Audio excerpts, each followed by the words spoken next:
في أب وأم عندهم 5 أولاد أو 4 أولاد، مخلفين صبيان على بنات.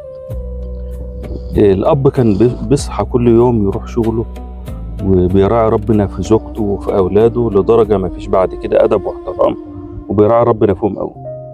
الزوجة تعبت وتوفت، الراجل فضل عايش مع أولاده خلوا باله منهم لغاية ما كبروا واتجوزوا.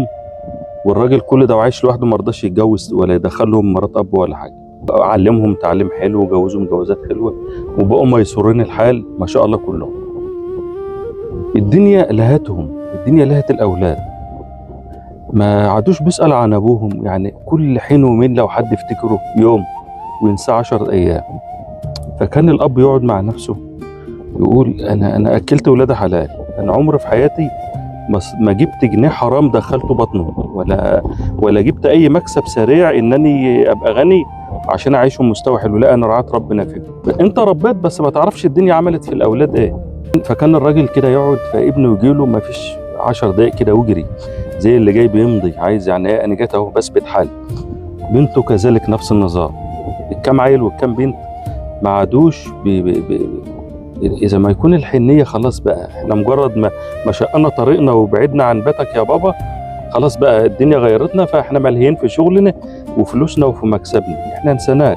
فكان الراجل تملي يقعد مع نفسه يقول بيقول في نفسه يا اولاد ما تسألوا علي، حد يتصل بيا يطمن علي، انا الحتة دي بتوجعني، طب انا عيان، الحتة دي ما اعرفش، طب انا عايز، انا جعان، انا عاوز اجيب، انا مخنوق، انا اتخنقت من قعده البيت، انا نفسي اخرج، انا نفسي ولادي يطمنوا عليا، نفسي ان احنا نقعد على طبليه واحده،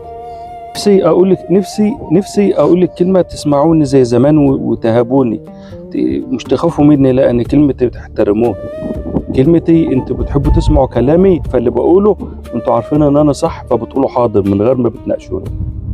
وانا ما عادليش لازمه، انا ما عادليش لازمه في وسطكم، انتوا نسيتوني، ما انتوش خايفين ان انتم تيجوا حد فيكم بعد في كل فين وفين يجي يخبط الباب وما ردش، تفسخوا الباب تلاقوني ميت بقالي كام يوم. معقول نسيتوا ابوكم الطيب؟ نسيتوا ابوكم اللي كان بياخدكم يجيب لكم حاجات حلوه بالدكان؟ نسيتوا ابوكم اللي ضيع شبابه عليكم؟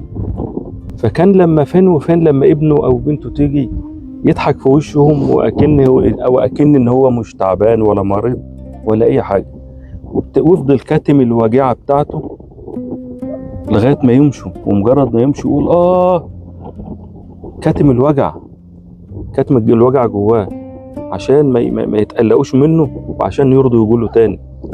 مش بقى بعد ما يمشوا يقعدوا يقولوا احنا كل ما نخش عليك تقعد تنح.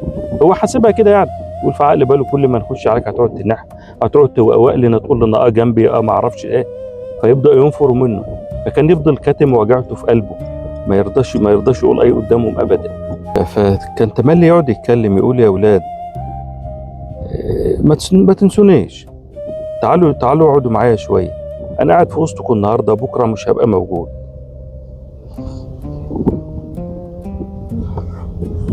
فكان يقول لابنه وبنته حتى لما اموت انتوا قاعدين هنا، اما بتيجوا عندي بتاخدوا وانتوا ماشيين، بتاخدوا فلوس، بتاخدوا حاجه حلوه، انتوا صغيرين كنت بجيب لكم حاجات حلوه وكبرتكم، انتوا خدتوا مني كتير. لما اموت ما تقولوش ابونا خلاص هو مات وما عدناش رايحين له ولا عدنا هنزوره، عشان ما فيش عنده حاجه ناخدها، والدنيا تلهيكم بحلوها بمرها بوحشها بحلوه، الدنيا هتلهيكوا عني. ما تفكروش انتم ما تيجوا تقعدوا معايا شويه على قبري وهتمشوا، والله العظيم انتم ما تيجوا تقعدوا على قبري هتاخدوا قسما بآيات الله، وانتم ماشيين هتاخدوا حاجه حلوه قوي قوي قوي.